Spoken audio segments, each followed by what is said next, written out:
Bernardo Ramos no parecía un hombre destinado a la grandeza. A sus 44 años, su vida era una fotocopia borrosa de la de cualquier otro oficinista en una ciudad donde el sol siempre parecía estar filtrado por una capa de smog industrial. Trabajaba en el departamento de archivos muertos de una multinacional de seguros, un lugar donde el tiempo se medía en grapas gastadas y tazas de café recalentado. Su escritorio estaba situado justo debajo de una rejilla de ventilación que goteaba condensación cada vez que llovía. Bernardo aceptaba el goteo con la misma resignación con la que aceptaba sus facturas vencidas y sus zapatos de suela gastada. Sin embargo, Bernardo guardaba un secreto que ni sus compañeros de cubículo ni su jefe, el tiránico señor Gutiérrez, podían sospechar. El legado de la abuela Teodora. Cada domingo, Bernardo se transformaba.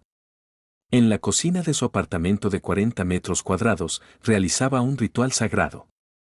El aire se llenaba del aroma penetrante del comino tostado, el ajo machacado en mortero de piedra y, sobre todo, del pimentón de la vera, un polvo rojo tan intenso que parecía sangre seca de dioses antiguos. La receta venía de su bisabuela Teodora, una mujer que, según la leyenda familiar, había cruzado fronteras con una sarta de chorizos escondida en las enaguas para alimentar a sus hijos durante la guerra. No era solo comida, era una fórmula química de supervivencia. Bernardo seleccionaba la carne de cerdo con la precisión de un cirujano, un 70% de magro de paletilla y un 30% de tocino de lomo, cortado a mano, nunca picado a máquina, para preservar la textura de mordisco. El incidente del lunes negro. Todo cambió un lunes de noviembre. El señor Gutiérrez había convocado una reunión de emergencia para anunciar recortes de personal.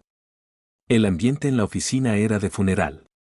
Bernardo, que no había tenido tiempo de desayunar por quedarse terminando una tanda de embutidos, llevó consigo un tupper con un bocadillo de su chorizo casero, curado durante exactamente 21 días en el tendedero de su balcón.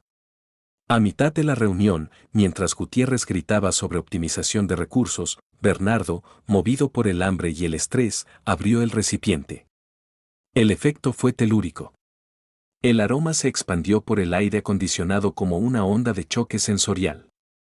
El señor Gutiérrez se detuvo en seco en medio de una frase sobre el presupuesto trimestral. Sus fosas nasales vibraron. El silencio fue absoluto. Ramos, dijo el jefe con voz trémula. ¿Qué es ese olor? ¿Es gloria bendita?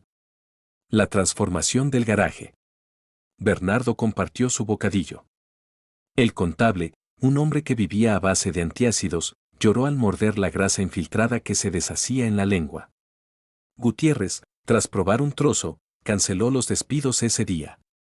Ramos, le dijo en privado, usted está desperdiciando su vida archivando papeles. Esto no es un embutido, es una experiencia religiosa. Esa misma noche, Bernardo llegó a su casa y miró su cuenta bancaria, tenía apenas $800 y una tarjeta de crédito al límite. Pero también tenía una determinación de hierro. El proceso de nacimiento de Chorizos El Capi fue brutal. El laboratorio alquiló un garaje en un barrio industrial periférico donde el alquiler era sospechosamente barato. Pintó las paredes de blanco quirúrgico y compró una embutidora manual de segunda mano que chirriaba como un alma en pena. La obsesión, Bernardo dejó de dormir. Trabajaba de 8 a 5 en la oficina y de 6 a 3 de la mañana en el garaje.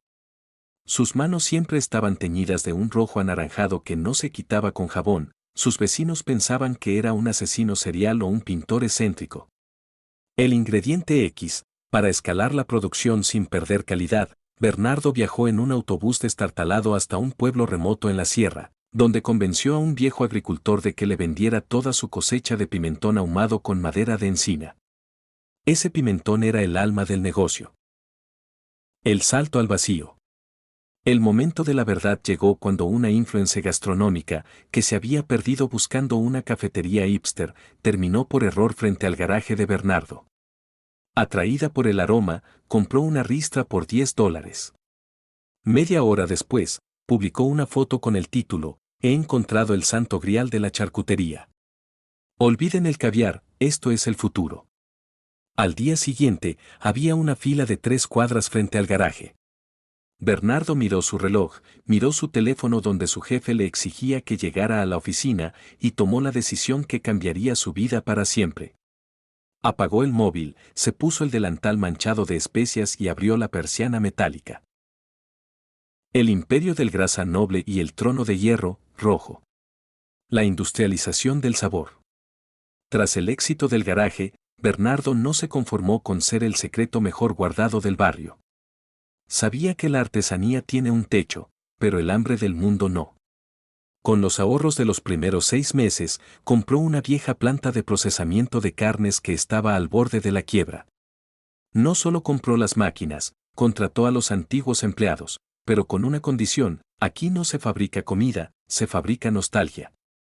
Bernardo instaló cámaras de curación inteligentes donde sensores láser controlaban la humedad exacta para replicar el aire de la sierra donde su bisabuela curaba los chorizos originalmente.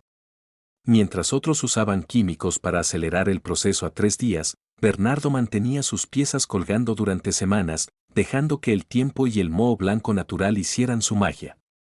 El core snap y la conquista de las masas. El verdadero salto a la lista Forbes ocurrió gracias a un error de laboratorio. Una noche, una partida de chorizo se quedó demasiado cerca de un conducto de aire caliente, resultando en unas rodajas finas, crujientes y ultra intensas. Bernardo, en lugar de tirarlas, las probó. Eran adictivas. Así nació el core snap, láminas de chorizo deshidratado empacadas en elegantes sobres negros mate con letras doradas. El marketing, en lugar de venderlo en carnicerías, Bernardo lo colocó en los minibares de los hoteles de lujo y en las salas VIP de los aeropuertos. El fenómeno se convirtió en el snack de estatus. Los directivos de Silicon Valley masticaban core snaps mientras programaban algoritmos, las modelos en París lo llevaban en sus bolsos como un pecado permitido. El chorizo había dejado de ser algo de pueblo para ser algo de culto. La guerra del pimentón. Con la riqueza llegaron los enemigos. Una corporación alimentaria global intentó comprar Chorizos El Capi por $500 millones. Bernardo, sentado en su oficina cuyas paredes estaban decoradas con fotos de la abuela Teodora, simplemente se rió. Cuando intentaron hundirlo comprando todas las plantaciones de pimentón de la Vera para dejarlo sin materia prima, Bernardo reveló su jugada maestra. Años atrás, usando sus primeros beneficios, había comprado en secreto miles de hectáreas en una región olvidada de México con un microclima idéntico al español. No solo tenía su propio suministro, sino que el pimentón mexicano le daba un toque sutil de ahumado con leña de mezquite que hizo que su receta fuera imposible de copiar. El magnate del embutido. Para sus 50 cumpleaños, Bernardo ya no era solo un hombre rico, era un titán de la industria. Su fortuna se diversificó. Inmobiliaria, compró el edificio donde estaba su antigua oficina de seguros y lo convirtió en un museo interactivo del embutido. Tecnología, financió una startup que desarrolló un hocico electrónico capaz de detectar la calidad de la carne con un 99% de precisión.